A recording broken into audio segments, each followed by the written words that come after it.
மெரிபா panneer soda. I trust மெரிபா.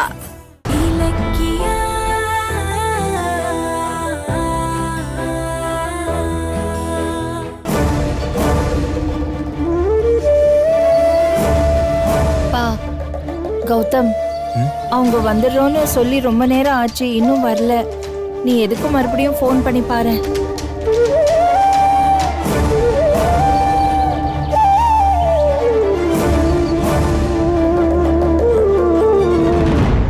அதோ வந்துட்டாங்க பாரு.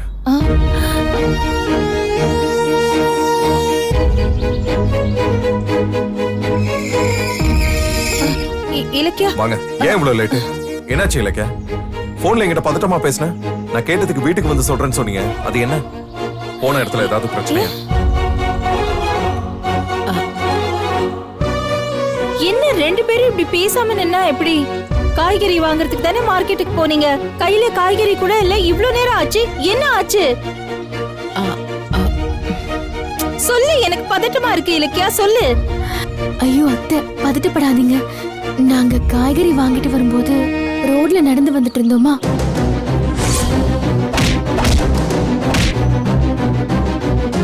இலக்கியா அவரோட சின்ன வயசுல தலையில அடிபட்டு மூளையில ரத்தம் கிளாட் ஆயிருக்கு. அவர் இன்னும் அதிகபட்சம் 6 மாசம் தான் உயிரோட இருப்பாரு.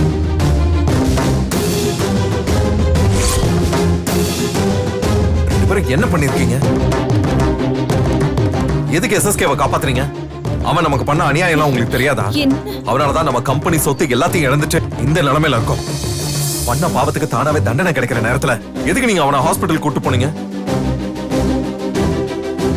ஏய், அறிவு இருக்கா உங்களுக்கு?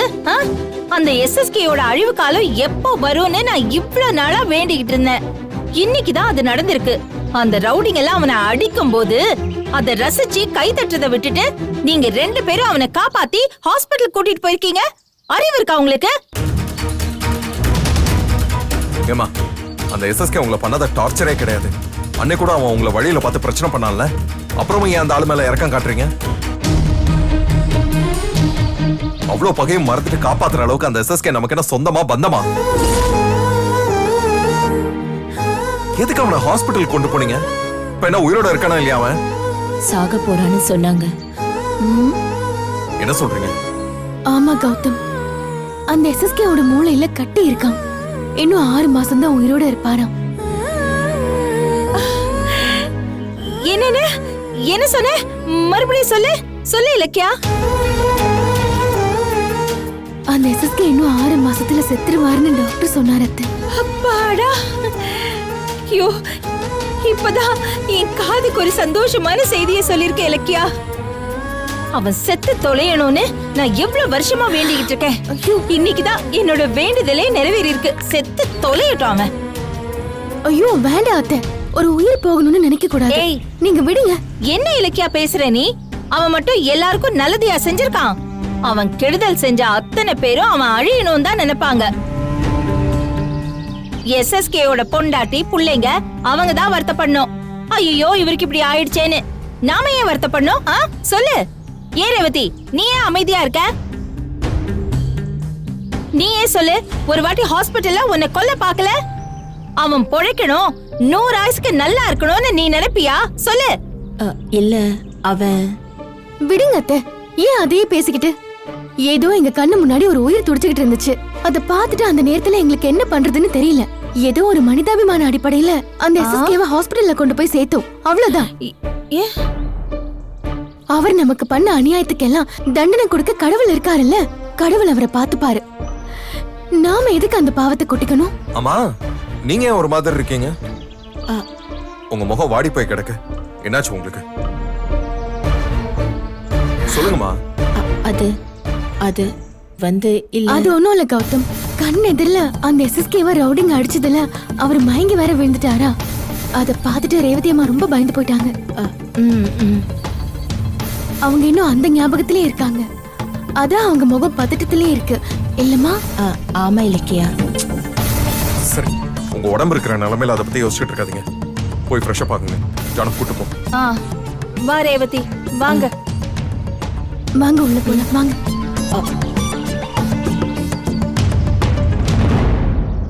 நல்ல வேளை நீ என்னை காப்பாத்துன.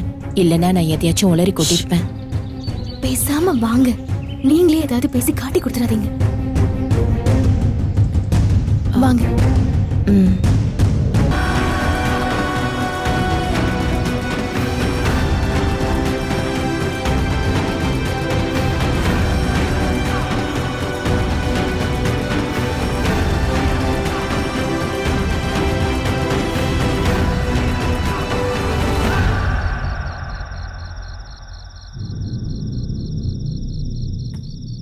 அத்தை, ஆ, அ, நீங்க இங்க என்ன பண்ணிட்டு இருக்கீங்க?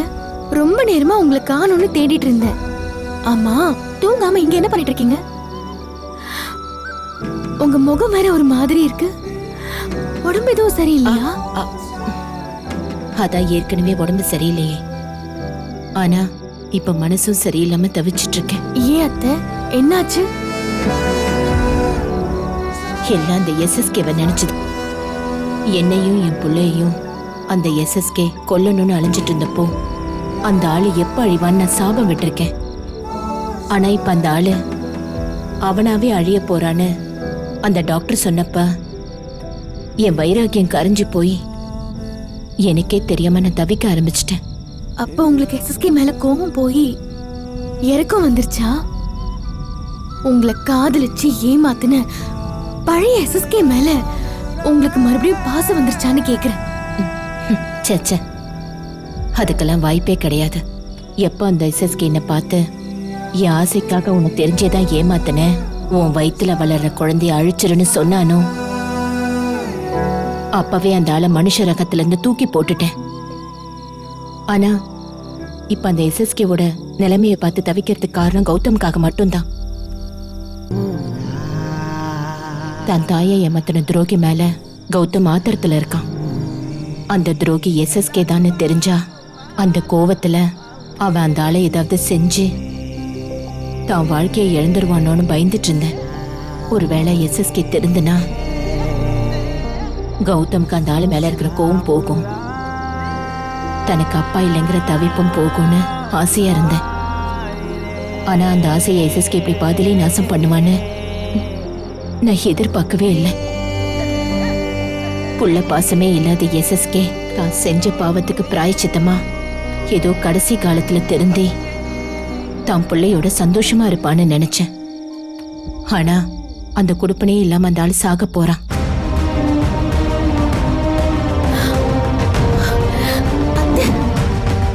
அத்தை, கவலைப்படாதீங்க அத்தை, அந்த எஸ்எஸ்கேக்கு எதுவுமே ஆகாது. நீ எப்படி சொல்ற? அதான் டாக்டர் அந்த ஆளுக்கு நாள் குறிச்சிட்டாரே. என்னத்தை இப்படி உடைஞ்சு போயிட்டீங்க? நீங்க மனசு விட்டுறாதீங்க. அதான் டாக்டர் எஸ்எஸ்கேக்கு 6 மாசம் டைம் கொடுத்திருக்காருல்ல, அதுக்குள்ள என்ன வேணாலும் நடக்கலாம். நீங்க முதல்ல நம்பிக்கையோட இருங்க அத்தை.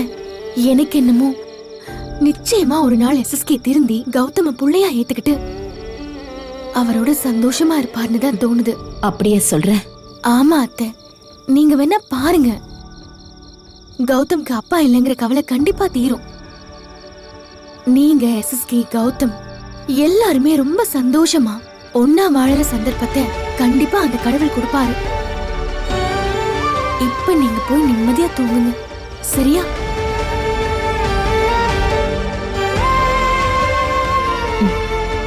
சரி, ஏதோ சொல்ற. சக்கரைன்னு பேப்பர்ல எழுதுனா இனிக்காதுன்னு சொல்லுவாங்க. ஆனா நீ ஏதோ சொல்ற, பார்க்கலாம்.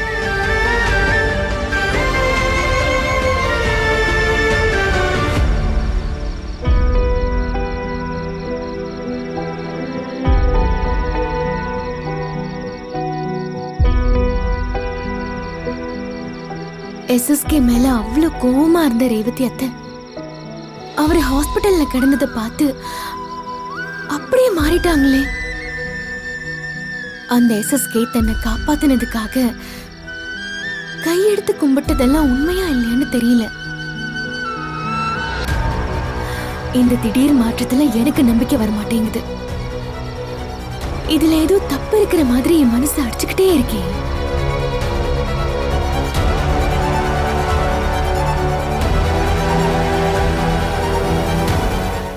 வீடியோ உங்களுக்கு பிடிச்சிருந்தா லைக் பண்ணுங்க, கமெண்ட் பண்ணுங்க அண்ட் ஷேர் பண்ணுங்க.